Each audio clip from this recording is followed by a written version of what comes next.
This week, Mom and Dad watched another movie that I could not watch. The horror movie. Yeah.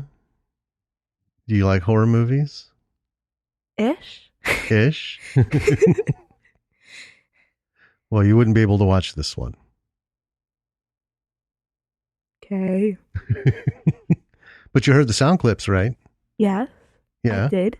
And what'd you think of those? They were funny. You heard us talking about it, because I know you heard us record the episode. Yes, I did. Yeah. Do you think it was a good movie? Yes. Good pick? I did. Yeah. And we have an action figure, don't we? We do? We do. Yeah. Shh, don't give it away. All right. So, yeah, this week we have a sequel to a film that we did before. And it was really fun. It was surprising in a lot of ways, but not surprising because of who it came from and everything. Even though somebody still isn't going to be able to watch it for a while. Would that be you? Maybe. Maybe. All right. Well, do you think we should let people going on this? Should we get going? You can. Really? Okay. All right. Well, here we go then. Say we're off. We're off. Yes, we are.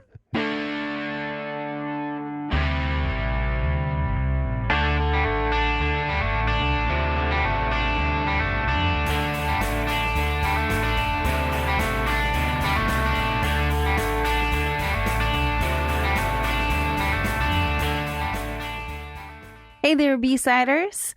Coming at you this week with another episode. Movie I'm really excited to talk about. I'm Danny. I'm Jim. Delayed intro there. That's all right. That's fine. This one was one of those that we had been waiting to watch for a while. Yes. So we finally got around to it. We rented it. And I was super, super excited to watch it because it is a sequel. Yep. It's like The Chair. We have a few that we're waiting to get to. Yeah. You know, because we want to break things up. It's not a horror podcast. It's a B-movie podcast. But the thing is, well, yeah, 80% horror genre fills that bucket. So yeah, we're also big horror fans. So, you know, the movies that we tend to gravitate to, horror. Well, yeah. But I mean, there's a lot of good movies we've seen. That's and true. that we're going to see because that's what we do. All right. Why don't you tell us about this movie? All right. So this week, it's Another WolfCop. That's right. Yeah. Another one. The sequel. This bad boy is, a 2017 release, directed and written by Lowell Dean. No surprise. It's starring Leo Fifard, Yannick Bison, Amy Matizio, and Jonathan Cherry. Rating, it would be R. Yeah. Did it get an official rating? Or it didn't. Well, I couldn't find the official rating, but since he gets these released in theaters, yeah, I'm not sure what the Canadian Rating Association requires, but it would be rated R. Clearly. Yeah. Yeah. $3 million Canadian budget. Mm-hmm. And the log line for this bad boy is alcoholic werewolf cop Lou Garou springs into action when an eccentric businessman with evil intentions seduces Woodhaven's residents with a new brewery and hockey team in this outrageous horror comedy sequel.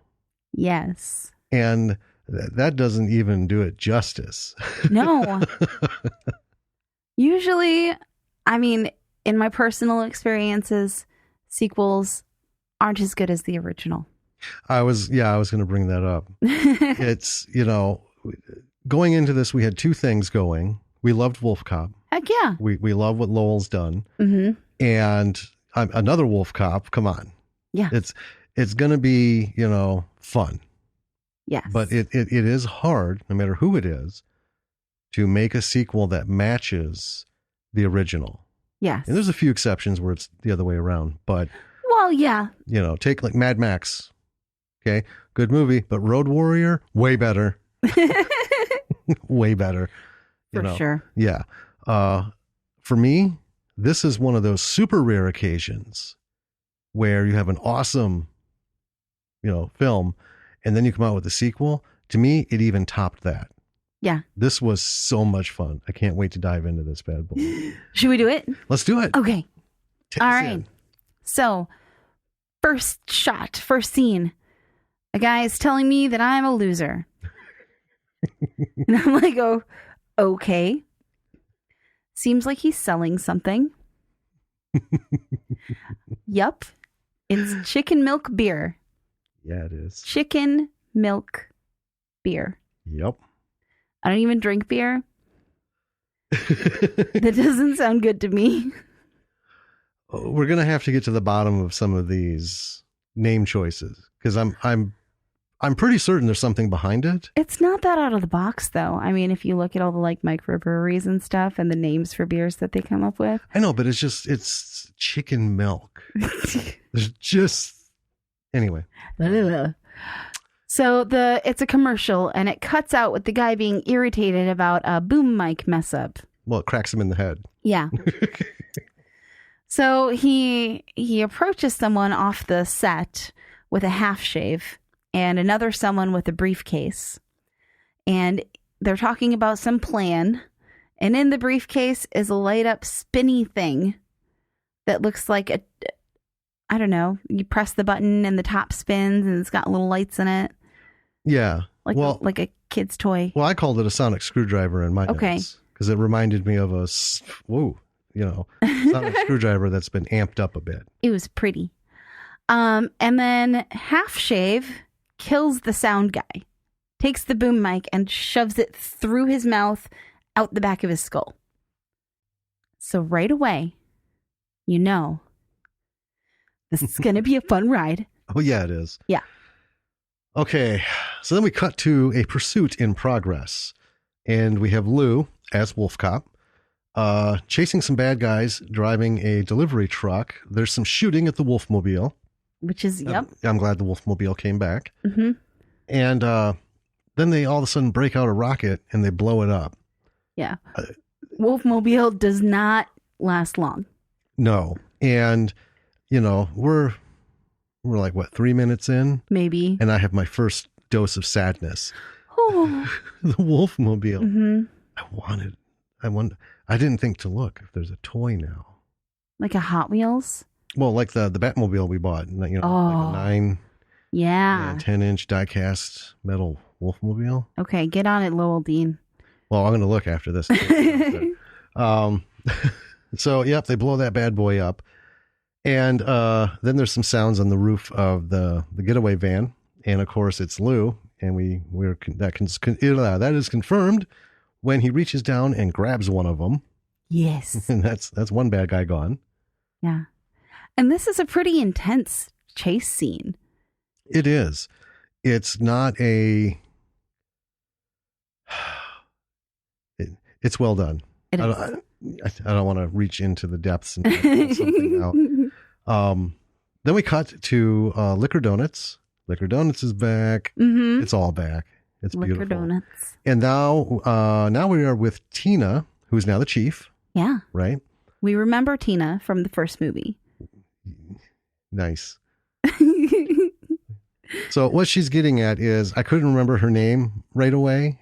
And I got to tell you, and we'll probably mention it again, this movie goes so fast. And I want to talk about that because it's excellent. There's a few things I want to say. Yeah. But I couldn't remember her name. So you called her Lady Deputy. Well, because there's a lady deputy and then they have a new deputy. And I called him a new deputy and I called her Lady Deputy. And thankfully, though, I got her name because then there's another female deputy that's a new deputy. So I couldn't call her Lady Deputy or new deputy. And I didn't want to call her new Lady Deputy. All I had to do was catch the name. I got the name. Oh, man. I didn't catch the name of the new one. I didn't either. I started calling her Rookie. Oh, sure. And I don't want to spoil her this, I'll explain that later. Anyway. Okay, so they have a new deputy, Mm-hmm. the new guy deputy. And Tina's just, giving him some chit chat as they're walking out. And then we're back to the chase. And Lou is just ripping these guys apart. There's blood, there's body parts. It is full on fun fest. It just is the best. And he's pulling out one guy's eyes and rips his head off. Mm-hmm. Then there's one left plus the driver. The guy pulls a knife and Lou's like, "Roar!" And it's funny because the guy, I love this line, looks like I brought a knife to a wolf fight. And sure enough, he gets fucking dusted. Yeah. Yeah. Yeah. WolfCop doesn't just kill people. No, and that's the beautiful thing. This isn't like a rampant werewolf just tearing shit up like in so many other movies. Kills people with style. Well, he's enjoying what he's doing. Oh, yeah. And I love that aspect. Mm-hmm. So we're back with Tina and the new deputy, and she's telling him that the WolfCop is a myth when the truck goes barreling past them. The truck that WolfCop is in. Yep. And they pursue, and we see that it's a full moon. So we're back to the chase, and WolfCop kills the driver, and then the truck stops conveniently right outside of the police station. Which maybe part of it was he meant it to be there because he's helping the cops, because he's WolfCop. Right. Like, oh, that's convenient. Tina and the new cops surround the car, and one of the rookies opens up the back and finds all the heads of the guys. Well, and some other things. And like arms and stuff. And then they find the rest of the thugs also in the back of the truck. The new guy goes into the cop car to get some perimeter tape. Mm-hmm. And the new rookie girl cop, I don't know what, starts shooting because she hears a sound. She hears something off in the distance, and then she unloads a shotgun. Yeah. Shot at that sound. Yeah. And it is kind of a wolf sound. Yes. And then the new guy discovers that the donuts that they just got have been stolen. From their car. From the car. So now Tina is at when I first saw it, I'm like, okay, is she at an animal hospital? But it's an animal shelter. Yeah. There's hard metal music playing. She storms through it, goes into the back and finds Lou. And I love this. She says, I can stand a lot, but stealing donuts. So she starts chewing out Lou, and who's still in werewolf form. Yes. And Lou shows her a card with a symbol on it. It's the shapeshifter symbol from the last movie. Yep. And I love this. So she asks, who can we trust? And he's, so she says, okay, this is our new place the new home base until they get this worked out. Figure it out. And I love this. Lou stands up. It's just, he's not wearing pants.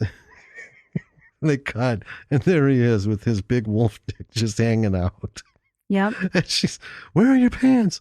He points to him hanging over one of the cages. And it's got a big hole in the ass of it from the rookie's shotgun shot. She's a good shot, isn't she?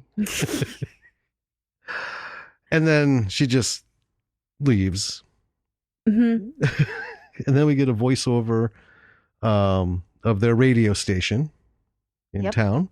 And it's drink shoot time. That never went away. And Lou and Tina are now at the delivery truck. It's the next day. Lou is getting it running again. And this thing is just covered in blood.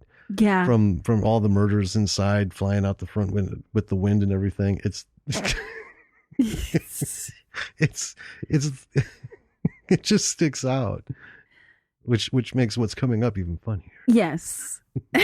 So we see Kevin Smith, and I was pleasantly surprised. I wouldn't have guessed. I don't remember hearing anything about it. I can't remember if we watched the trailer for this or not. I didn't know he was going to be in it. We did watch the trailer.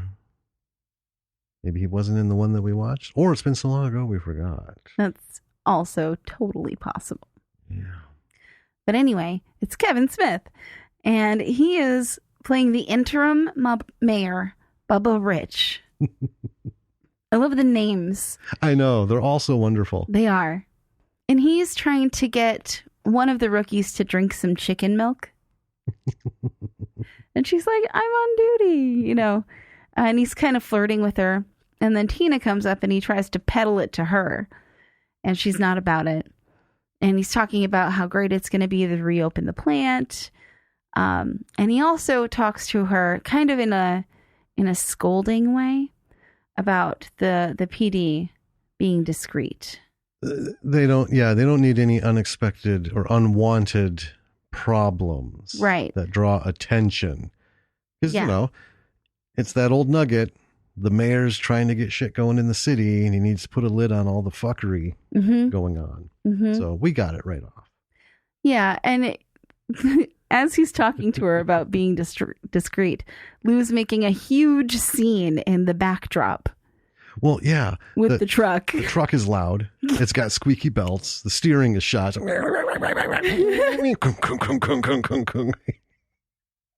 So as he's pulling away, Bubba Rich looks over and he's like, And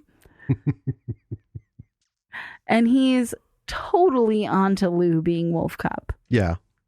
We get the classic Superman and Clark Kent are never in the same room. Peter Parker, Spider-Man are never in the same room together. Lou Garou and Wolf Cop are never in the same room together kind of thing.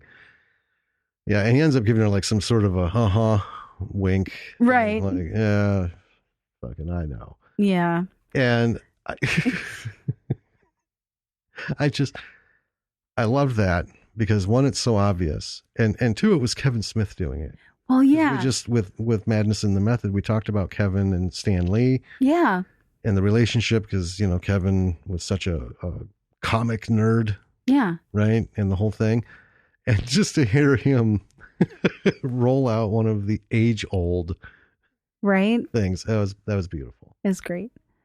And then we have Lou back at the animal shelter and he's opening up this big box that was in the truck. It looks like a present. Yeah, it's kind of like a gift box. Huge. Massive. Yeah. Yeah. And inside it is some cloudy green stuff. And we can see some like hair a little bit in it. And he touches it and it's goopy. And so he calls Tina to tell her, you know, he's like, I don't know, it's just some stuff. And someone comes out of the green stuff behind him. It's Willie. It is. It's Willie, who I'm so excited to see. Actually, we did see the trailer because I remember seeing Willie in it. Yeah. And we're like, but he died. Yeah. Right? Right. So I'm so excited to see, even though, so excited that I forgot that I was mad at Willie in the first movie. Well, yeah, because he was a bad guy. Yeah. Yeah. And I have to admit, this is like the one moment in the movie I was apprehensive. Because when we saw the trailer, you know, I'm like, well, but is this just like an unrelated, separate, you know, what kind of thing? Because what happens sometimes in movies like this, they'll have the group, right? And then they'll just put the group in another movie, regardless of what happened to them in the previous movie. Yeah. Same characters, just different story. It's like, just ignore it. So is it a sequel? Is it just another alternate universe thing? You know, I don't know. So here's Willie. No, here's Willie. Well, yeah, I'm glad Willie's back because he is fantastic, and we're gonna. Oh my God, we're gonna roll on about him. So this is, like I said, the one moment where I was like, yeah, okay, Lou punches him. We'll see, but yeah, that's great when he walks up to him. And he's like, wah, poof. So later, Willie's now cleaned up and they're watching some hard B movie that was clearly a scene shot for this movie. It was just fucking hilarious. It's some weird monster alien coming out of a convenience store and police just running up and just fucking beating him down to the ground. That's great. And I want to watch that movie. I'll tell you what, if you could get the funding, it would be awesome to flesh that one out. Mm-hmm.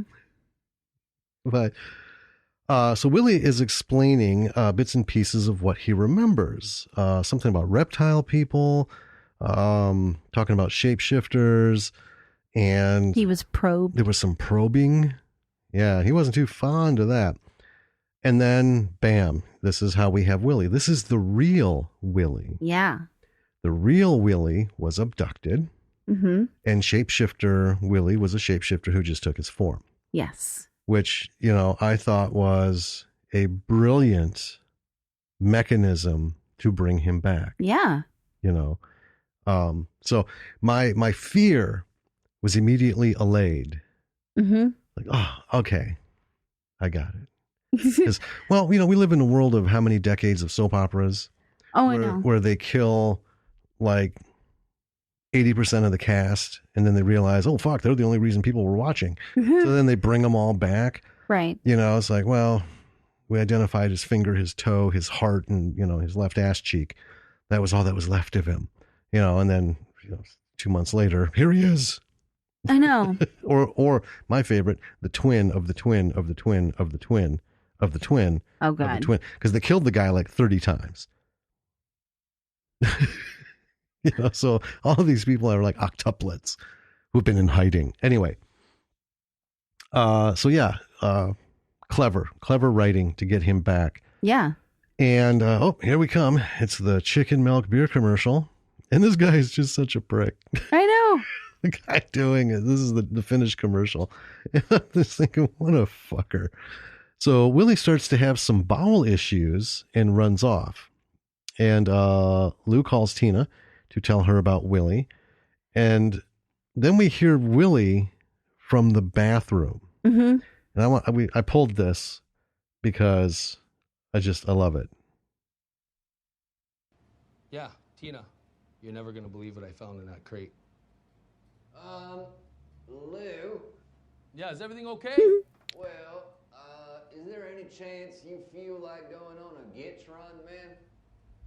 Hey, is that Willie? Don't hang up. And here we have it. Mm-hmm.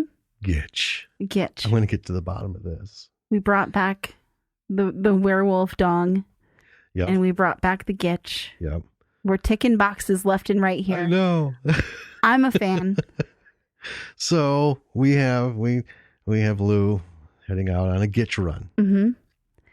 And then we cut to the commercial guy who we learn is named Sydney Swallows. Yes. Yeah, him. And the briefcase girl are working on a robot of some kind or cyborg. Something. Yeah. Some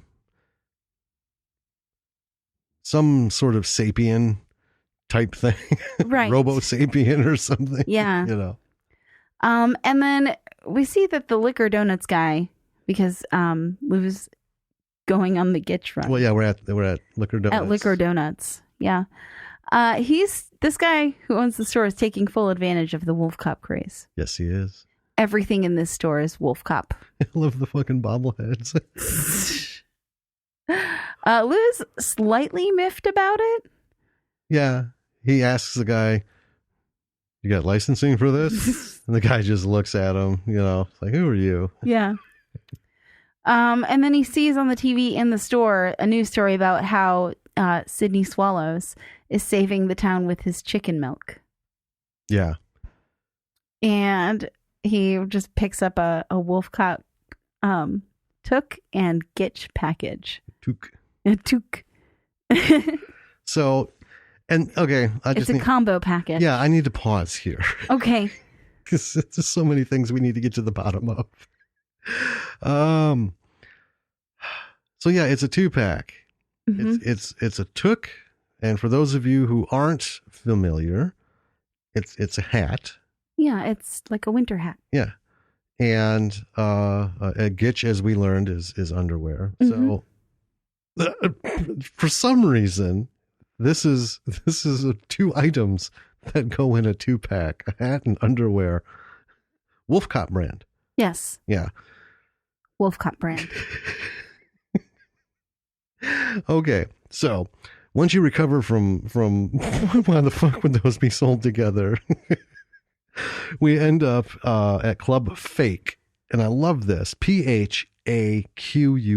Mm-hmm. There's a lot of really clever stuff in here. There really is. This is it's just so well done, and it's because of all these little clever bits.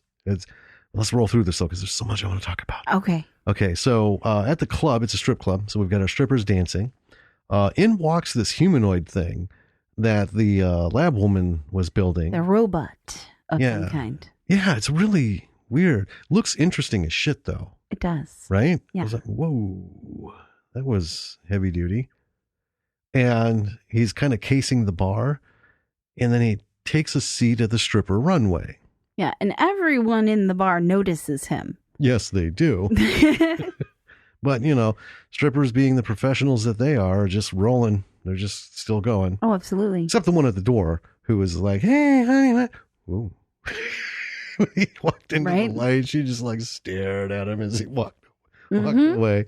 So he's sitting at the runway. And then we cut back to the animal shelter. Tina walks in calling for Lou. And then he runs in right behind her, fresh from his gitch run. Yes. Willie is in the John having some issues. And there's a lot of cutscenes going on. We're going back and forth here and there. Between here and the club. The club and everything. So, rather than describe all those, we're just kind of going back and forth. And then we find out Willie has something in him and is trying to come out. Lou's in his little isolation room turning into WolfCop. Mm-hmm. And this was a cool transformation. We talked before how in the first WolfCop, it was the wolf under the skin. Yeah. He ended up transforming and then breaking through the skin. Mm-hmm. This one was kind of cool because he actually just and then he reaches up and rips the entire torso of his human skin off. Yes. Flop. Yes. Mm-hmm. So it's super cool transformation. And then we get back to the strip club, and the humanoid is starting to rip apart a guy, and he pulls his hand off. Yes. And then there's blood spattering on the strippers, and then we're back to Willie, and this tiny little arm pops through his stomach, and Lou's peeling the rest of his human body off, his human flesh. And there's more cool effects here. More like the skin stretching and ripping. I know. I want to talk about those effects. Yeah, this was really, really a treat. And then we're back to the strip club. There's more mayhem. And then the small humanoid thing is sticking out of Willie's gut. Did we want to explain this thing? It's like kind of tubular. Yeah. Right? Yeah. Like a hand puppet tubular kind of thing. I want to preface, because I've been running through how many different ways we can describe this. Mm-hmm. It's not a dick. No. So if you think of a worm with a little face, something from a kid's cartoon almost, it's this little wormy thing. It's got a little face on it and these little T-Rex arms. Right. Like a Muppet almost, but not felt. Yeah, but with a mustache. Right. And some impressive eyebrows. It looks like if someone who couldn't draw very well drew Willie as a children's puppet theater version of him. I love it. Okay. Accurate? It is. It's the thing is, when you first see it, and it's got teeny tiny little hands. Yes. To me, it did two things. One, it freaked me the fuck out. What is this? And then I laughed.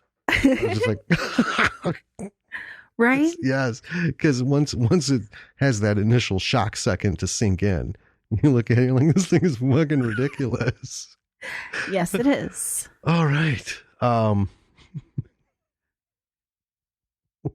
you all right? Yeah. So Lou is still locked away, and he's unaware of Willie's new friend. Yeah. Yeah. Yeah, it was just sticking out of his stomach. So in the bathroom, Willie's wrestling with this thing. Yep. And he eventually comes out of the bathroom looking for Lou, and he's wearing this big set of coveralls and kind of holding his stomach like he's a pregnant woman. Yes. He's got the thing hidden inside them. And Tina she's like, I need to know that it's really you. And so Willie shows her the creature. Well, yeah. I know the whole. So we need honesty, huh? All right. Yeah. So he shows her the creature, and she's understandably freaked out. She is. Yeah. And I decide, do you want to? I was just say her facial reactions are spot on in every instance of this, in both films. Mm-hmm. She sold it 100%. She's great. Oh man. And I, at this point, have decided I'm going to call this thing Little Willie. Oh, and I was tickled by her response, which I thought was appropriate, but it was just simply, fuck me. Oh, it's all the little things. You know? And that's a big part of what I want to talk about at the end, which makes this so damn good. Mm-hmm. You know?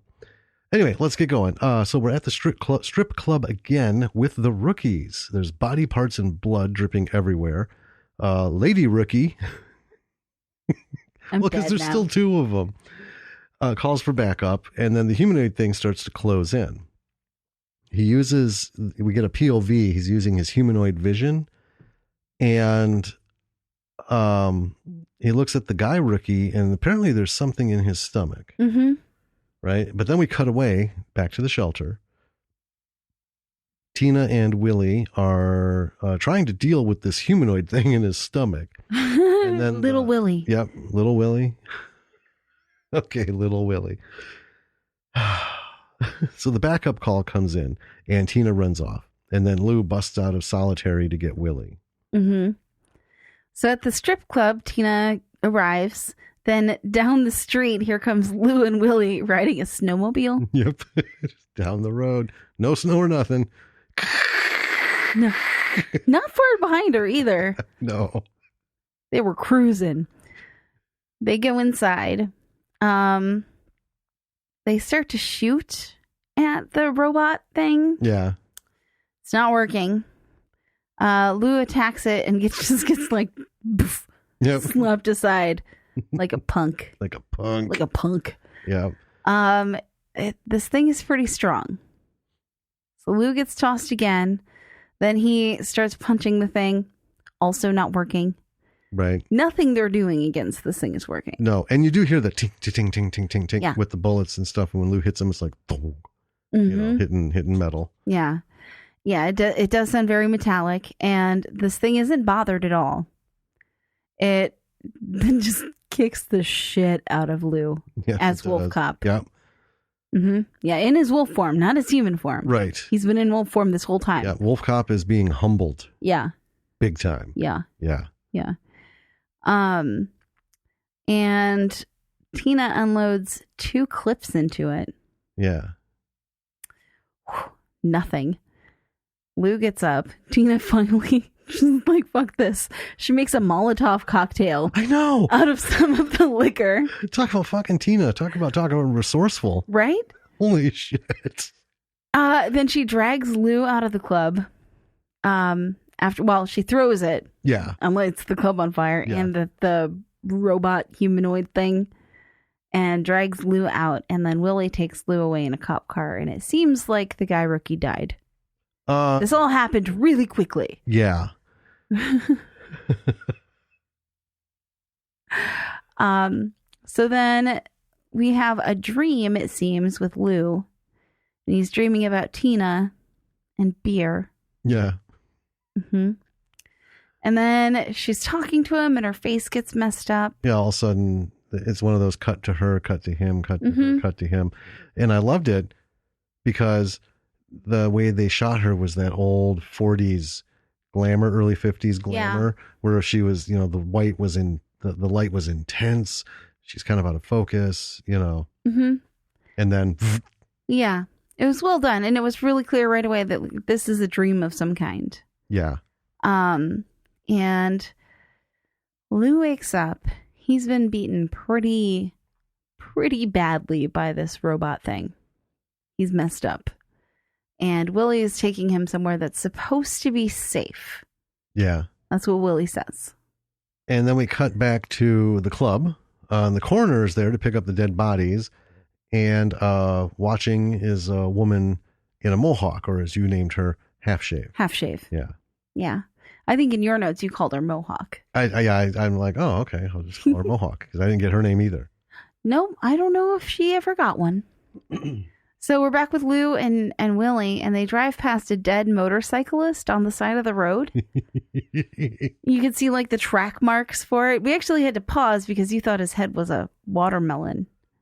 Well, yeah, because you only have a minute, and I keep looking up and down. And that's kind of what makes some of these movies interesting. Is I see shit for a fraction of a second, and I don't have a lot of time to process it, so I just go with what I can. And I remember asking, was his head a watermelon? What kind of fucking shit's going on in this town? Right? But yeah, they see this dead motorcyclist with his ass hanging out on the side of the road as they're entering Regina. The city that rhymes with fun. Yeah. And then, are you going to play this? Willie says. Yeah, and it just real deadpan. We get this. Hey, Lou, there's your dad. That, and hearing it, it sounds so adolescent. Yeah. Right? But here's the thing. And I don't want to get into it too much because there's a lot more to get into later. But the manner of delivery of even the simplest of lines, credited to the actors who are able to do it and to the director who's able to, pull that out. It still just tickles me. Well, yeah. And it was hilarious because when that happened, it distracted me. I missed like 10 seconds of the film because I was just like, it was just so out of the blue. And it hit me hard. Timing. What can I say? Yeah. So we get to the house that Willie's taking Lou to, and it's Willie's sister's house. Yeah. And Willie's not super thrilled about his sister. Seems they had a falling out. Right. A while back. She is an alien and conspiracy theory and everything you'd find in Fox Mulder's desk enthusiast, right? And she smells Lou and knows immediately that he's a werewolf. Yeah, just all of a sudden, he's Lycan. Mm-hmm. What the hell is with Willie's family? That was my first question. What do these fucking people do? So we're back with Sydney Swallows and gang, who have recovered the robot from the strip club, and it's not dead. No, it's pretty messed up, but it's not dead. Right. And Sydney is pretty mad about this wolf thing. He wants the wolf dead. So then one of the shapeshifters, it's the reptile-y guys, comes in with what I thought was a new robot head. Right.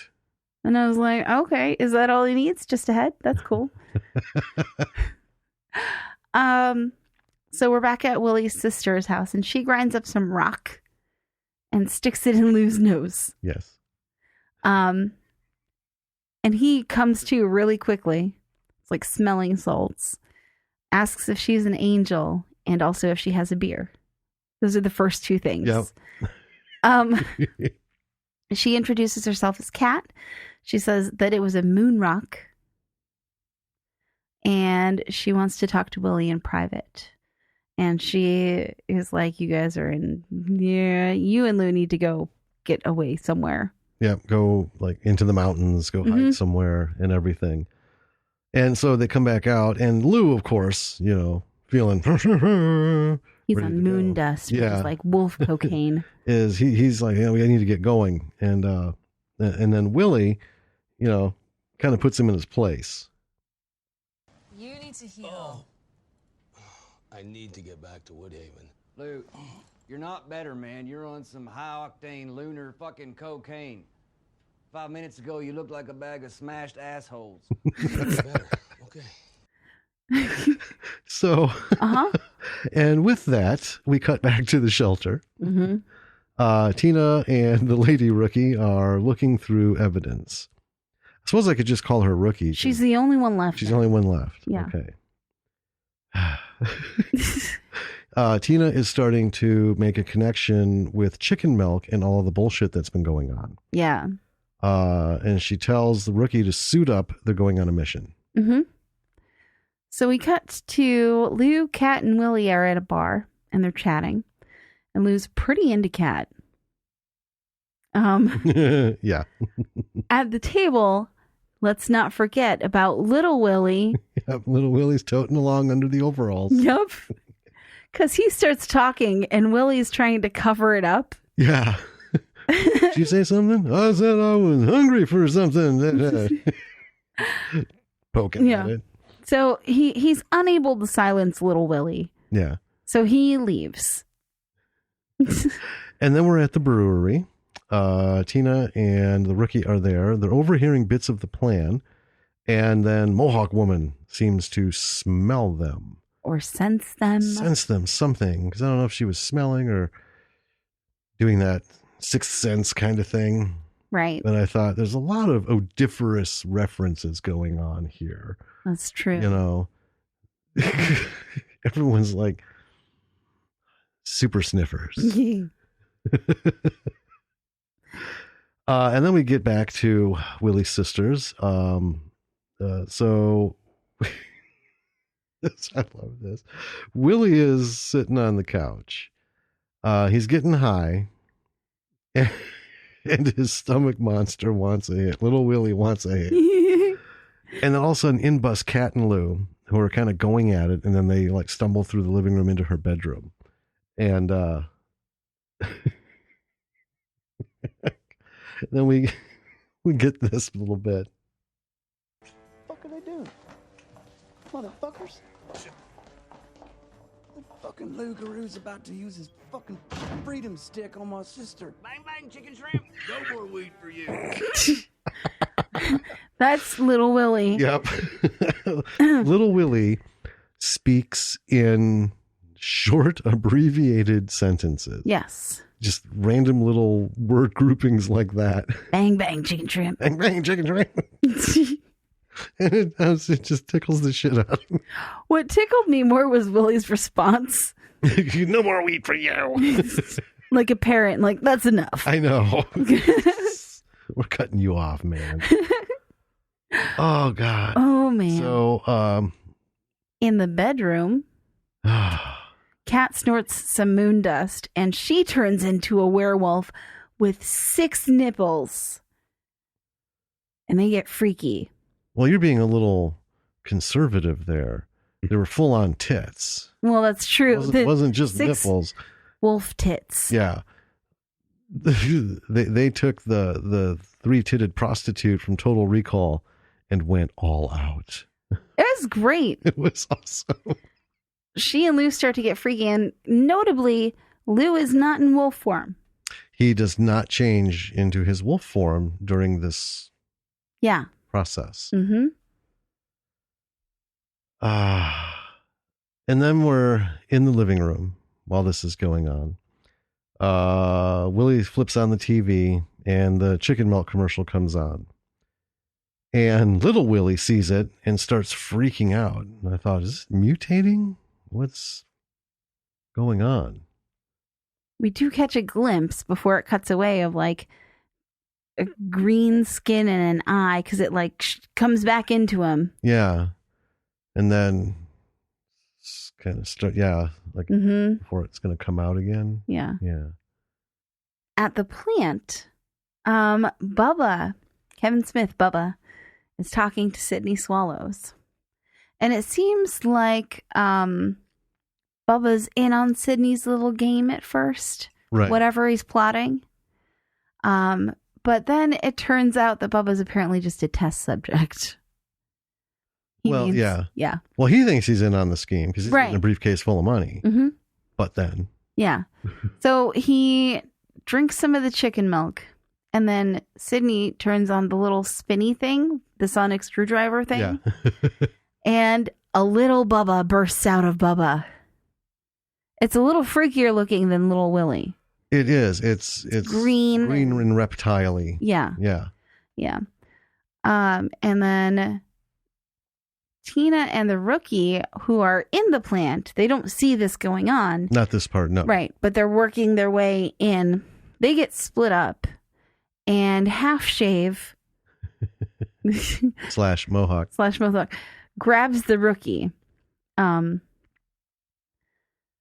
at Willie's sister's, Willie is banging on the door of the bedroom, asking them for help. Guys, do you want to do your thing? Here we go. You guys keep your eyes fucking peeled. He's fast and he's fucking bulbous. Who? Bad Willie. So He's right. Yeah.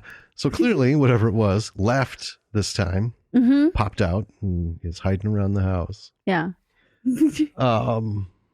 Okay. So, we get a little bit of a chase scene in the house.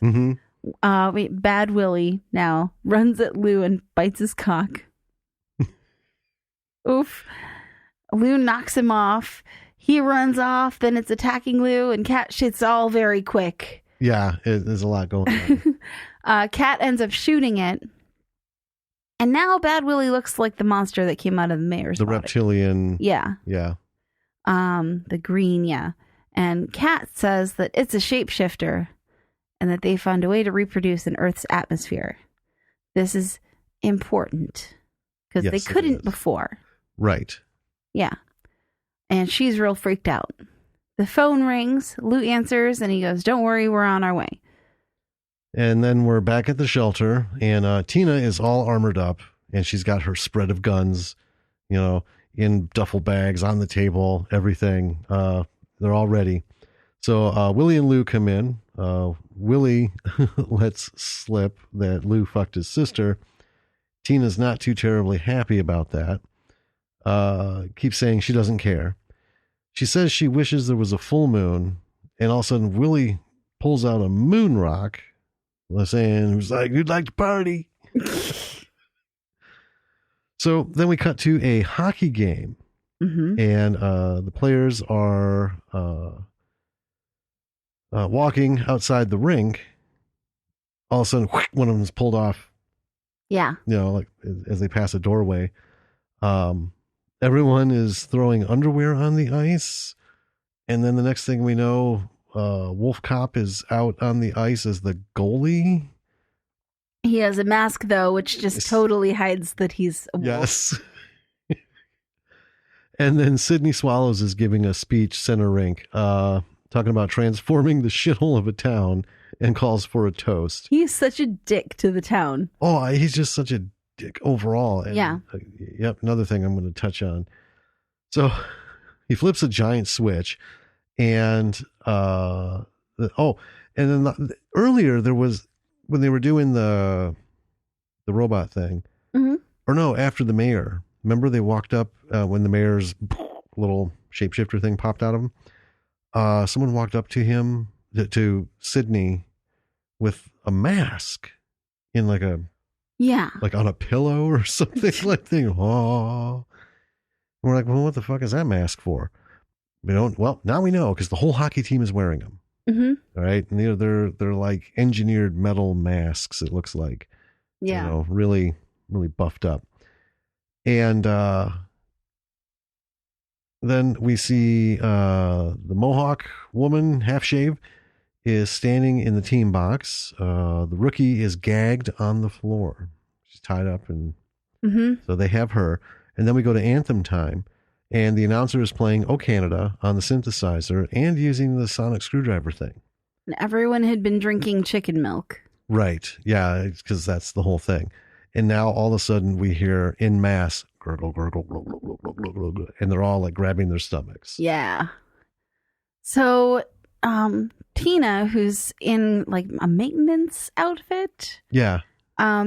is looking through the back of the stadium, and she sees a robot thing in the back room. Mm-hmm. And she warns Willie that the new hockey team, the Dark Stars, are not human. And then the audience just en masse starts birthing shifters. Yeah, they start popping out through everybody's gut. Just left, right, and center. Oh my God. Somehow, all of this isn't enough to stop the hockey game. No. Nothing can stop a hockey game. So Willie goes into the announcer room, or the organist room, as it is called. Yeah, it had just said organist Yeah. outside the door. And holds up a gun to the guy who was doing the announcing.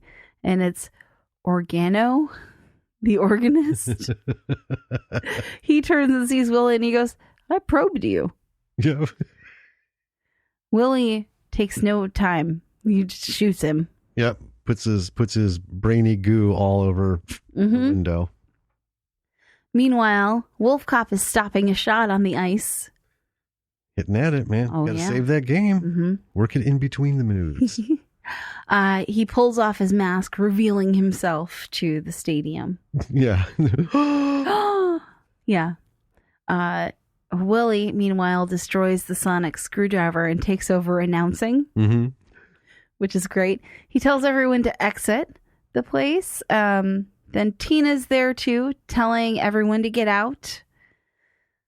Lou, still in the goal, takes a swig from his flask. Yep. Because if you remember correctly from the first one, WolfCop is powered by alcohol. And he gets chided a little bit by Tina earlier on. You know, no beer, don't stop along the way and do this and that. But to be honest, I kind of feel at this point he earned it. Well, I think so, yeah. Because, Yeah. Meanwhile, Half Shave Mohawk is shooting at him to no effect, because shooting WolfCop doesn't do much. Just pisses him off. Yeah. The mutant hockey players are also going after him, and he's killing him. There's some 80s music playing. Yeah. It's a great fight scene. It's another WolfCop classic. He's doing all these really, really crazy, gruesome deaths to these mutant hockey players. So one of them is challenging him to a fist fight. Yeah, the whole skates up to him, throws the gloves off, flicks him off onto the ice. Yeah. It's time to go, time to throw. Yeah. Lou bends him over and rips his skin off his back from his ass to his shoulders. Yes. It's grand. Oh. And then he and Tina are just blasting the hockey players. Yes. And Mohawk gets Tina and starts pounding on her. Tina rolls up her sleeves, hits Mohawk, nothing. So she's, super tough. And then Willie shows up and shoots Mohawk in the leg, and Mohawk runs off. Swallows shows up and, or he's in the box, pulls the rookie up and puts a gun to her head. Because he'd been holding her there as a hostage. Yeah, his insurance, which, dick move. So, well, just reinforces what a smarmy fucker this guy is. Sends the rest of the players out onto the ice, and then he runs off with the rookie as everyone is fighting. And then Lou starts having trouble because, sheer numbers. Well, yeah. Right? And he's just one wolf. Yeah, Willie shaves off some moon dust from a moon rock. Lou snorts it, and then he starts going crazy with the scythe. Well, can I just say... Please do.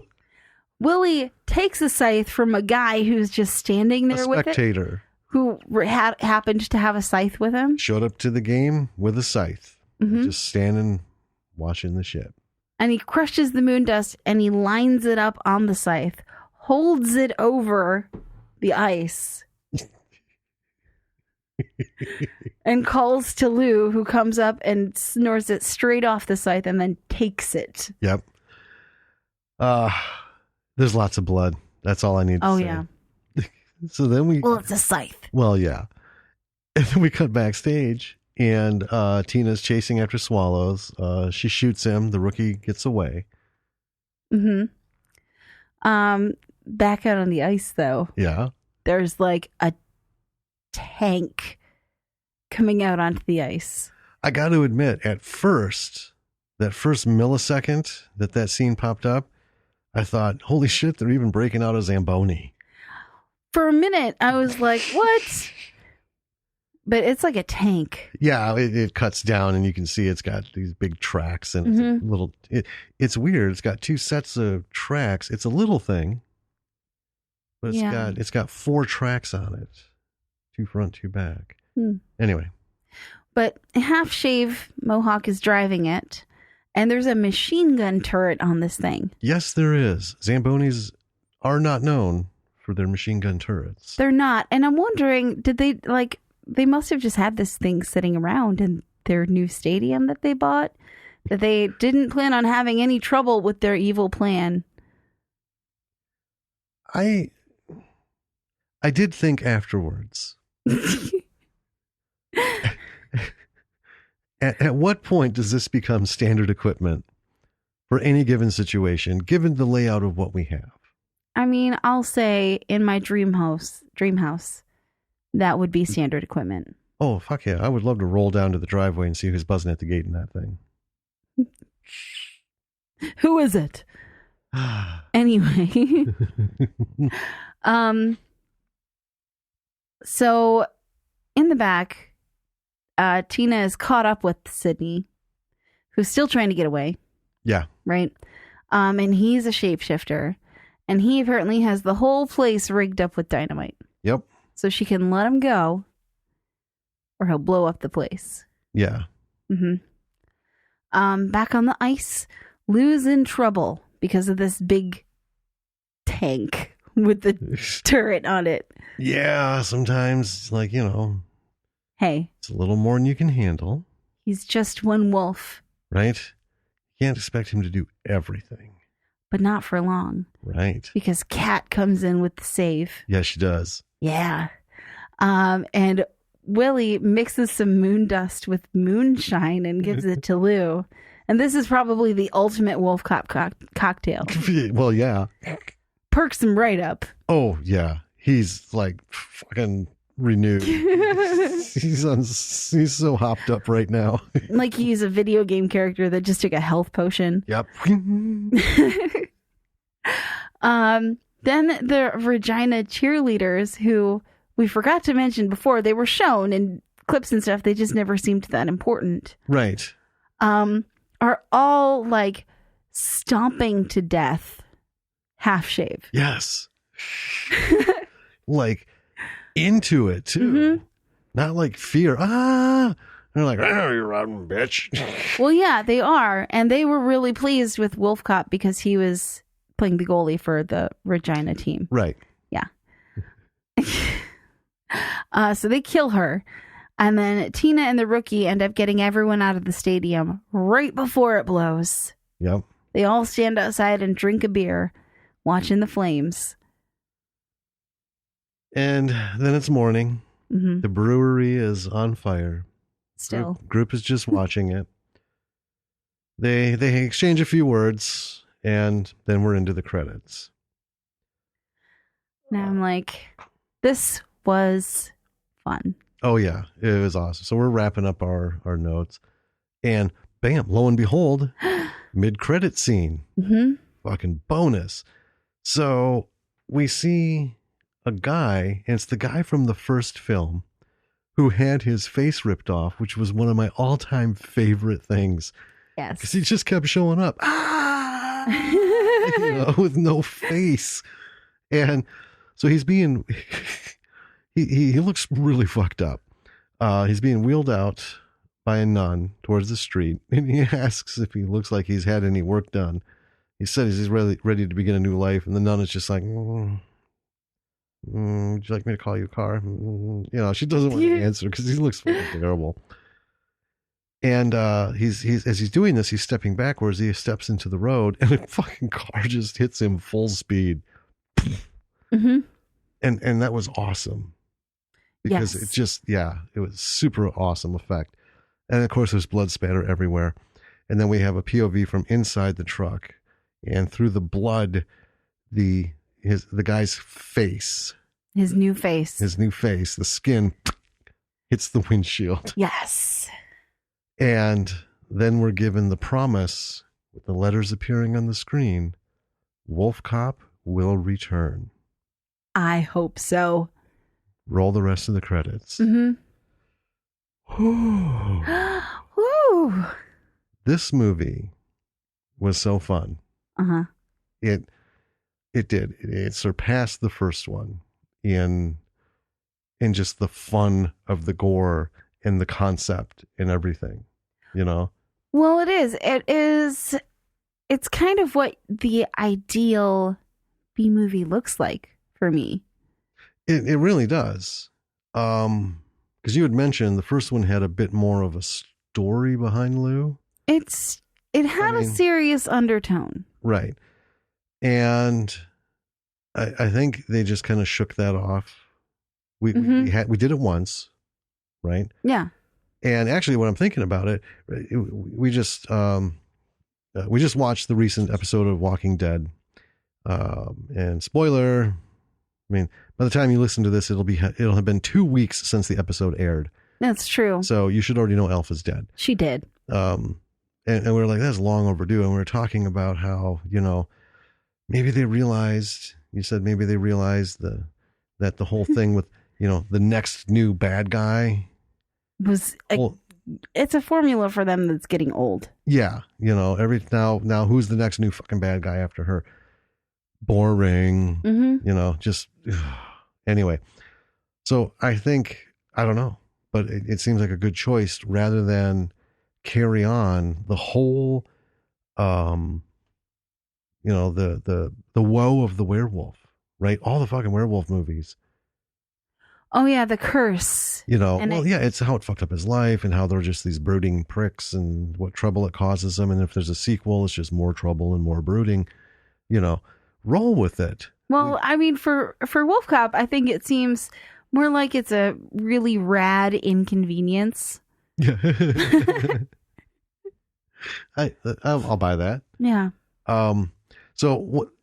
I want to jump into this. Okay, you go for it. So, I don't know how many listeners remember the McKenzie brothers. They're in Second City Television. Bob and Doug McKenzie. They are the ones that did the mock little show. That one of their bits on the show was the Great White North. Do do do do do do do do. And they talked about tooks and drinking beer and back bacon, and all this stuff. And beauty, eh? Yeah, beauty, eh? All right. Well, they did. Those two characters, like so many, got to a popularity level where someone thought, "Hey, let's make a movie about this." These two guys. So the McKenzie brothers made a movie called Strange Brew. And the premise of that movie was way more ridiculous than this. Okay. Well, but it did involve a brewery. It did involve, shenanigans and, evil brewmaster kind of thing. But here's how this movie reminded me of that. The humor in Strange Brew wasn't top shelf, right? Yeah. But these guys pulled it off and made it funny because of their timing, their delivery, and it's we've talked about it before, there's a very specific formula to comedy to make it work. And these were not the 99-yard Hail Marys to get a joke. They just kind of came boom, boom. Well, yeah. Boom, boom. That is what this reminded me of. The flow of it. Wolf Cop, it's one scene, next scene, one scene, next scene. You don't sit and fuck around. You're not left anywhere for too long. No. It's not, for me, it wasn't disturbing or troubling. It was kind of refreshing because this movie is just like, go, go, go, go, go, go, go. And I loved that. Mm-hmm. But the humor, that's why these lines, they're not super funny. You can take all kinds of shit, put it on paper, and it's not funny. It depends on who's delivering it. Yeah. You know, and the director on how they get it set up. And like I said, pull that out. Just the delivery. And Willie, that fucking actor. Yeah. He is hilarious. Mr. Cherry, Jonathan Cherry. Yeah. He is so good at this. It's almost stupidly good. You know? Yeah. Man. And it's funny because while we were watching this, I listened to Mark Maron's podcast. You know how it takes me days to get through an episode, weeks sometimes to get through an episode. But he was talking to Peter Berg. Right. And one of the things he was talking about, in addition to all the Chicago Hope stuff, and I was telling you about, you know, all these things, he was talking about, Mark was talking about how he loved Pete Berg's approach to filmmaking. Don't waste time, don't waste time, don't waste time, don't waste time. Mm-hmm. He doesn't do rehearsals. He doesn't do all this. He's like, we're just going to fucking roll sound, roll film, go. You know, and then he doesn't cut. He doesn't ever say Just cut. keeps rolling. Just keeps rolling. And then if it doesn't work, he'll just go, all right, why don't you do the same thing? But, you know, John, I want you to say this. Try it like this. Do this. And he'll do that over the intercom and just keep rolling. Like he doesn't, because it's more efficient. Well, it just is. keep going. And he's all about efficiency. And that's one thing that after just hearing that, we watch Another WolfCop. And that was the one thing I thought of is this is so efficient in its delivery of the story. Yes. Right? No protracted, long, unnecessary, no distractions, no bullshit. Everything had something to do with something, and he just kept going. And it was really it was kind of a pain in the ass trying to take notes. Yeah. It's like, oh, we're here. Oh, we're there. Oh, we're here. Oh, God damn it. Stop. Wait, I want to write that down. Yeah. Yeah. But other than from a note-taking perspective, it was really well. And I almost hate to call it fast-paced because when I hear things, you know, it's a fast-paced action adventure. Well, that's different than being efficient in scenes. Right. But it was the editing was fantastic. The whole flow of this fucking movie was just great. Yeah. You know, but yeah, I wanted to just get that humor bit out there. That's what made these seemingly benign one-liners, right, and stuff. It was Jonathan Cherry's delivery. It was the writing front to back, and how it just kind of here's this little thing. It's very flatline, and that's the kind of stuff that tickles me. You know, so yeah, that's my big thing. I wanted to get off my chest. I adore you.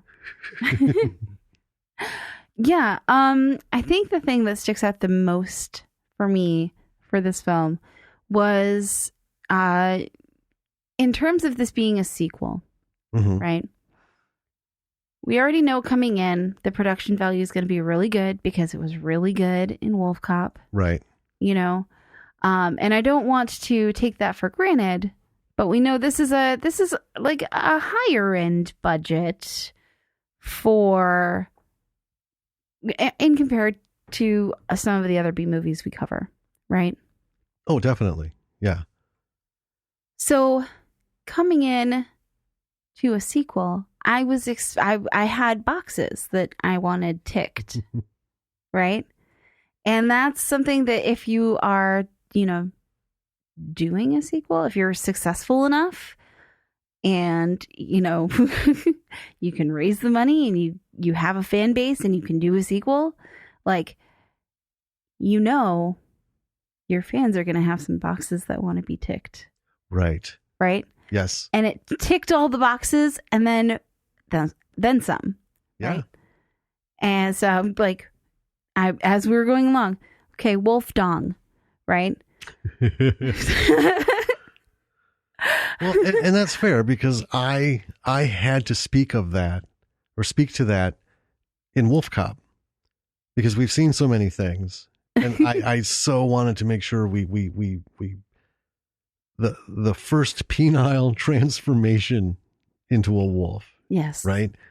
And when it happened, it just, like I said before, it just, what the fuck did I just see? Mhm. Did that just happen? No.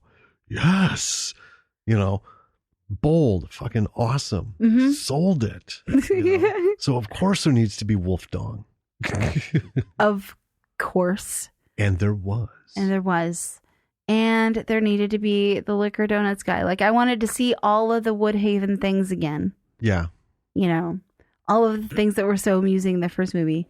And it seems like Lowell Dean really knew what tickled everyone from his first movie. Yeah. And was like, well, have to bring this back. Have to do this. Have to do this. Yeah. And he worked them in such a way that it didn't break the flow of the movie at all. Right. He worked them in really cleverly, really well. They were all timed really well. They all made sense. None of them stuck out as like, oh, clearly he's just doing this as lip service for, people who love the first movie. Yeah. Yeah. Well, and so like he brought Kevin Smith in. Yes. Okay. Wasn't a lot of screen time, wasn't overplayed. Nope. Didn't lean on that to, push it. That was like, didn't need to. that was just a little bonus. Yeah. Right. And it was fun Mm-hmm. and appreciated. The names for everyone and everything, Yes. just, it gives you that kind of, oh, really? Mm-hmm. Not in a bad way. Just, there's another one. There's another one. Yep. The drink and shoot is still going on. Yeah. That doesn't stop. I don't even know how to speak to that. It just, here's the thing. It's a phenomenally terrible idea. It is. And it's so phenomenally fucking stupid sounding that I know it exists somewhere. I'm sure it does. Maybe not in an official city capacity. Because, there would be a liability issue Well, if they sponsored it. But I'm pretty sure there's a lot of places. And I know I've seen groups of people participate in this. drinking and shooting? Yeah. Like a hunting through the woods shooting? Yeah. In Arizona, I wanted to start like an hour before sundown. There was a trail that I knew really well. Mm-hmm. And I wanted to get up to one of these small peaks and, take pictures of the stars. I was going to set my tripod up and do the whole thing because it was super clear and it was awesome. But it was also, too, I knew after like midnight, the moon was going to hit and it would be bright enough because I'd been on there before, bright enough to go down the trail. Okay. It's not like, edge of the cliff kind of thing, but it's a nice widely used thing. Well, this is also where hunters go. I mean, it's open area. Mm-hmm. And so, I got there and there's wasn't a full dozen, I think 8, 10 guys sitting on their fucking coolers with rifles and bows, right? Drinking with their fucking orange and, some are wearing orange, some are wearing camouflage. It's like the drink and shoot. Yeah. And they're just liquoring it up.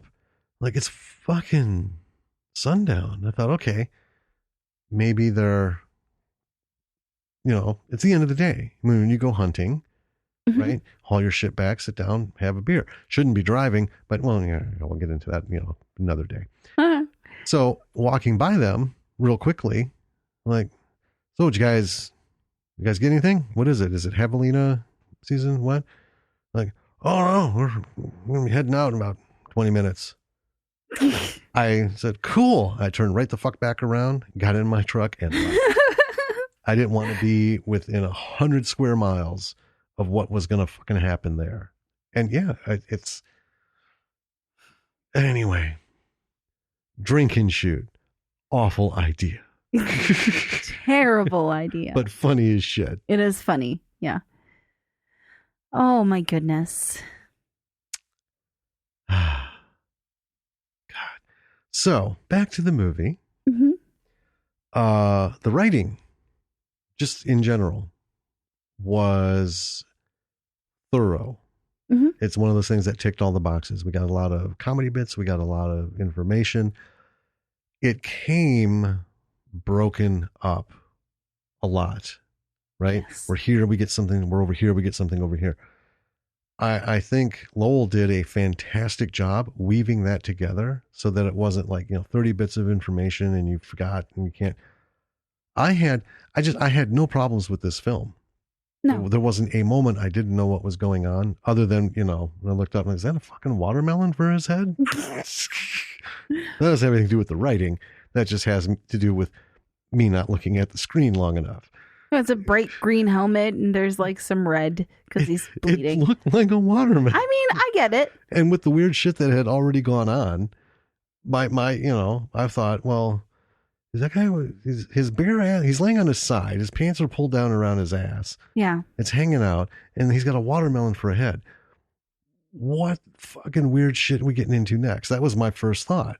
Well, I originally thought it was just a drunk guy laying on the side of the road, and then my eyes followed the skidding tracks on the road, and I was like, oh, okay. Yeah. I was stuck on the watermelon head. Yeah. I didn't see the tracks. Well, I was also looking at the sign, too. I was trying to take that all in. I got the watermelon There's a head, lot. the bare ass, and the welcome sign. Yeah. So, Regina, Saskatchewan, right? Yeah. Uh-huh. City that rhymes with fun. Yeah. It's not the first time we've heard of this city. No. And we brought it up on the first one, too. Yeah. Yeah. Wade Wilson, Yes. your friendly neighborhood Deadpool. Mm-hmm. Yeah. That was awesome. So I don't know if it's a hat tip or not, but it's fucking hilarious. It is hilarious. Either way. It is. But yeah, the writing. Let's come back to that. Solid, Very. and it seems kind of silly to talk about the cinematography and the editing and stuff because this is not Lowell's second trip to the rodeo. When he did WolfCop, he had a bunch of experience and shit under his belt. He knew what he was doing, Yes. and it showed. And now clearly, Mm-hmm. even tighter, right? It is. And I think that's why he was able to pull off the fast pace, the fast edits. Nothing was sloppy, No. and I love that. But I think it's more important to talk about the writing because you can be an adept director and you can have a cinematographer and you can also be the cinematographer and knock that shit out of the park. But a pretty picture sucks when the writing sucks, Yeah. right? Yeah. And Exhibit A is the movie The Room. Tommy's looking at me again. You don't have to stare him in the face when you speak ill of the movie. Tommy, we love you. Hold on. I'll look at him directly. Okay. You see the judgment? Oh my God. That's what I get every That's night. terrible. Every night we do this. He's looking at me. He's very judgy in that. I'm just kidding. He Tommy looks- Wiseau is he one looks of the genuinely upset. most heart-giving, I know. love-giving people on planet Earth. I adore him. Yeah, I don't think he could give you a judgy look if his life depended on it. No. I know he can yell. I know he gets can get pissy, but yeah, he's just a great guy. Anyway, so yeah, the writing. This is what you're looking for. If you're trying to throw something together that is either a comedy, Mhm. right, or just an action, Yeah. right? One of the fast-paced action bits. Mhm. This is a perfect example of how to break things up and introduce them and keep them, ABC, ABC, AB, AC, CB, all Yeah. those little bits. Because like I said, I never got lost once. Nope. I was never confused other than the watermelon. I don't think you have to keep bringing that up, though. I want to keep bringing it up because I honestly think it was a watermelon. It was not a watermelon. It was a watermelon. Jim, stop. It will be a watermelon to me for the rest of my life. It's not a watermelon. You can't take that from me. Fine, whatever. Have it your way. I'm going to get like a toy watermelon and put it next to our WolfCop figure. Anyway, music. So we have some super fun music. Super fun music, and we have some hard metal music Mm-hmm. or hard rock, I guess I would call it. At the one bar that they go to, kind of an introductory thing.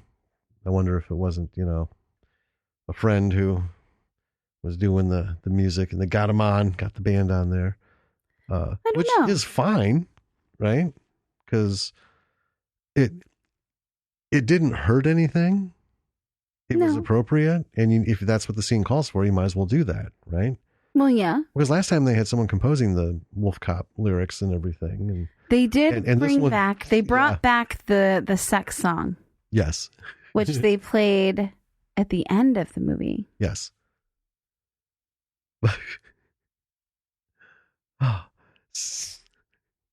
Sex song. Watermelon. Sex song. Watermelon. Gitch. That's my trump card. All right. So yeah, the music was done really well. It lifted up, it just kind of took you in and everything. It was just, this thing is such an excellent example of what you can do. Now, yes, he had a lot of money. Yeah. Right. I mean, comparatively, right? Yeah. But money doesn't make you write better.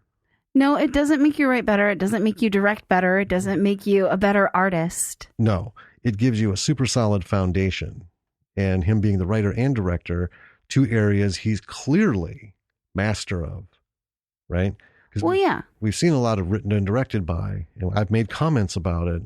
It's a dangerous road to It's walk. super dangerous, and there's very few people who can actually be spoken well about it. Right. Right. But in indie, that's, an indie director is not running around trying to find someone with a script so that he can raise even more money to pay the fucking guy for the script and then try to make the movie. Right. Yeah. It's like, well, I want to make a movie. I want to do this. I want to direct. Well, I got to come up with something. And if you don't have a spouse or a close friend who's like, oh, well, I got this thing going, I'll write it up and we'll make this fucker together. Right. Or you're a writer and you're like, I'd really like to see this get made. Okay. I guess I'm gonna I better start looking into cameras. Figure out how to direct a movie. Yep. Yeah. So yeah, it's just, this is a good example of what you can do with, because this beats fucking A-list movies on a number of levels. Yeah. Right. And Lord knows they've been trying here and there. Well, here's the thing, principally, movies are supposed to be fun to watch. Mm-hmm. I mean, there's, dramas which aren't always fun to watch. Right. They can be kind of fun, but the point of those is something different. Right. A horror comedy is supposed to be fun to watch. Yes, it is. And this one is extremely fun. It is. Worth it. Yeah. And it goes to that whole thing of, we had talked about it because it had been brought up before, the whole formula of Hollywood, right? The one thing you can tell without looking at names, anything, if you closed your eyes, right, and just listened to the film and say you had it done through like a Siri voice or something. So nothing about anything gave you an indication of the actors or the caliber of, anything going on. Just listening to the dialogue and stuff being spoken. The story as it's told will tell you whether it's deep Hollywood or indie. Because deep Hollywood has that ABC formula. Yeah. That is gotten so boring and repetitive. And like we just, watched something that was,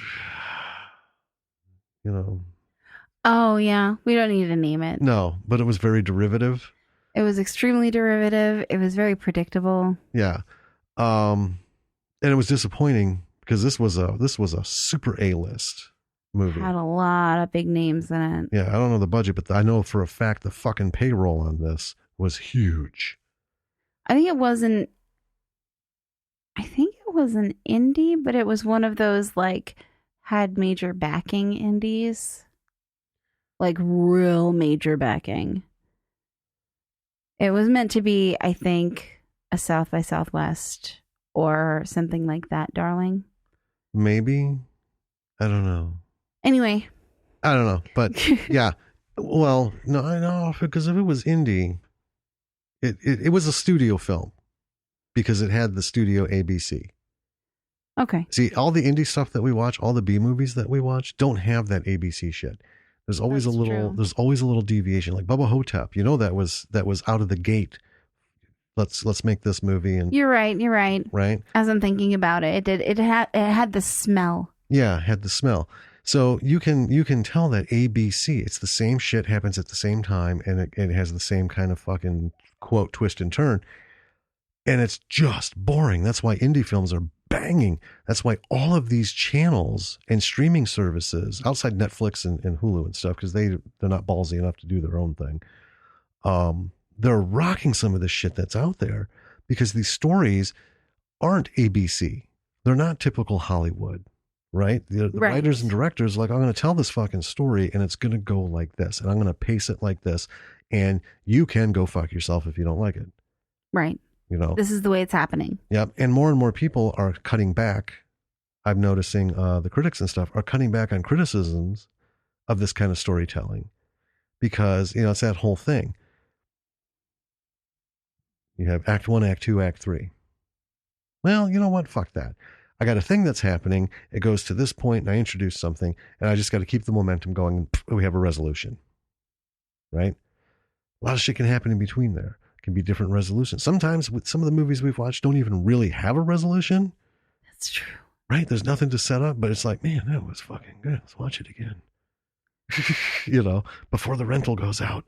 Yeah. Cue it up. Yeah. Yeah. So I think, again, this is a perfect example of how you can tell a story that doesn't follow the template. Mm-hmm. Right? And go for it. I guess that's my thing to learn from this.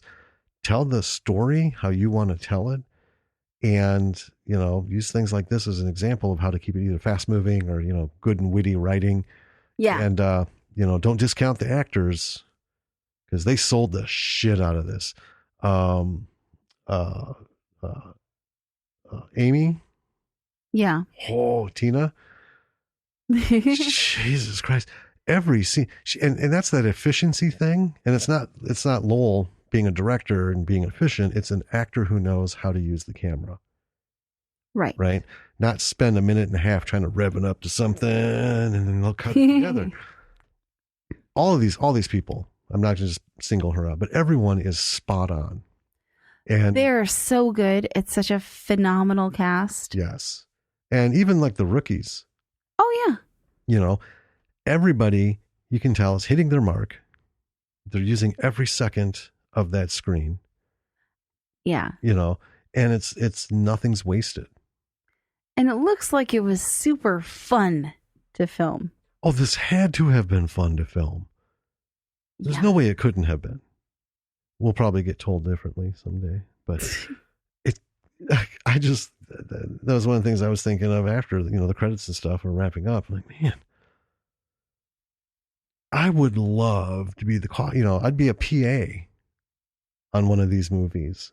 Just to be able to sit there and watch the off-camera interactions. Oh my gosh. Oh, man. So, in summary, watch Another WolfCop. Watch Another WolfCop. Watch WolfCop. Yeah, watch WolfCop and then watch Another WolfCop. And then go find Lowell Dean's other movies. Yeah. Watch those. And I'll throw some links in the show notes. Yeah. If I can. Not everything has a link, but I'll put where they can be found and what they are. Yeah. Yeah. And then, comes to that whole thing. Keep supporting your B movies and indie filmmakers. Support artists. Yeah, support creators. That's what it is. They're all creating some wonderful shit. And, we talk down on Hollywood and we still knock on the door because that's the fucking game you got to play. But tell you what, in a heartbeat, if there was somebody out there with a big ass check and said, oh yeah, I'll produce that super fucking expensive series of yours. Fine. Where are you based out of? Des Moines. Fucking bring it. Sure. Don't care. Just love movies in general, but understand there's a lot of people trying to make some really good stuff that isn't being shot down and trimmed and diluted by people sitting in big offices who are too afraid to shake that particular boat. Yeah. Right. And to pick on them, Disney, right? Disney has a reputation, right? They're not going to get themselves involved in something that's going to shock the shit out of people. They don't want that. Right. So right away, a work is, at risk of being butchered to suit their needs, or there's just one less in the pot. So then you got these guys left and they're like, oh, I don't know if I want that on my conscience. Right. Well, Yeah. And that's why we have all these indie production companies. They're like, I'll put that out there. No fucking problem. Because here's the thing. People like it or they won't. I've got a ton of shit I'm going to get into if I can raise the money. Boom. On to the next. Well, yeah. Yeah. So creative expression. Support it, people. And you can start doing that by going to our website, www.lordsofmisroleproductions.com. All of our episodes are on there. Yep. I don't know what you're listening to this on, but if you don't have a podcast favorite platform, you can go to the website. You can play them straight from the website. You can also find whatever platform you want or subscribe via RSS to your platform of choice. Yep. And every episode as we go on, it's one more movie you should be watching if you haven't already seen it. It'll be nice to get to our 1,000th episode because then we can be like, yeah, there's enough movies on this list to keep you going for a lifetime. Just about. Yeah. You can also click on our Patreon link to our Patreon page. Check it out. Become a B-sider, B-movie lover. Yes. And jump on the ship and, $5 a month. It's a cup of coffee. It is. Well, unless you go to a diner where there's still like 35 cents. But it's a regular fashion cup of coffee. One time a month. Help us grow the show because we would love to take this in a few other directions. We would like to, we'd like to do some cool stuff. Yeah. So, we can build that up. We will bring you along for the ride. Yeah, we will. And let's see. If you are an artist or filmmaker or writer or actor or creator of any sort, reach out to us. If you have something that you want us to see, something that you want us to talk about, something that you just want to talk to us about, reach out to us. Yeah. Our email's on the website. It is... Well, it depends. You can send it to either podcast or info at lordsofmisroleproductions.com. There we go. But you don't need to remember that because all you need to do is look for email us at, and there's the links. Boom. Boom. It'll pop it open for you. Yeah. Yeah. So if you're creating, come on, talk to us. Yes. We are happy to put it out. We got some stuff lined up from some creators coming. We do. I'm super excited. I am too. And we've got some ideas to, I would love to wrangle 4 or 5 folks that we have spoken to and are going to speak to and kind of do like a round table. Like a round table. I love it. And talk about state of Hollywood and independent film and just, because we've talked to a lot of people who are like, Hollywood's been letting us down, Oh yeah. And that's the age old song, which is, true, but yeah. So, that might be coming up, in a few weeks. So as we're wrapping this up, everyone, I should say happy belated St. Patrick's Day, just because we're recording this on actual St. Patrick's Day. Yeah. We would have recorded it Sunday, but with all the crazy shit going on, our whole week and weekend has been kind of flubbered. So we were going to record a day late, right? And then there was an incident yesterday. I'm a clumsy person, and I fell, and I injured my ankle to the point where I can't bear weight on it. It's pretty rough, yeah. So that took up yesterday. Yep. And so now we're doing this. So it's Tuesday, and it is actually St. Pat's Day. So, happy belated. I hope everyone was safe and reasonable and whatnot. But yeah, by the time you listen to this, we'll have a couple of weeks in the bag where we will hopefully be working on something like this. Yes. This big round table. And I would love to bring that to you guys. So with all of that, also on our website, links to Twitter, Instagram, Facebook, YouTube. Follow us. Send us messages. Here are some videos of Facebook I found on the web. I think that's wholly inappropriate, Siri. You just triggered Siri on your iPad. What the fuck? It's always just mine, right? Well, we're all sitting. No, we got conditioned iPad. to your voice. It doesn't matter. Because Lily can sometimes imitate for both of us. Really? Oh, she's a sneaky little shit, that one. Yeah. But it's only just the iPad. We'll be sitting when we're playing D&D or whatever. I got my phone, got my iPad, we got all of our shit out and everything. And just without even saying I'm not even going to try and do it, but anything that sounds syllable wise, like calling her up, I could say, fucking butt rocket, and all of a sudden, ding, ding. Here are some videos I found on the web for butt rocket. Yeah, here's what I found for fucking butt rocket. It's why are you here? I'll edit that out maybe. I've been talking about it. Might as well leave it in. Anyway, with that, so all of our stuff is out there.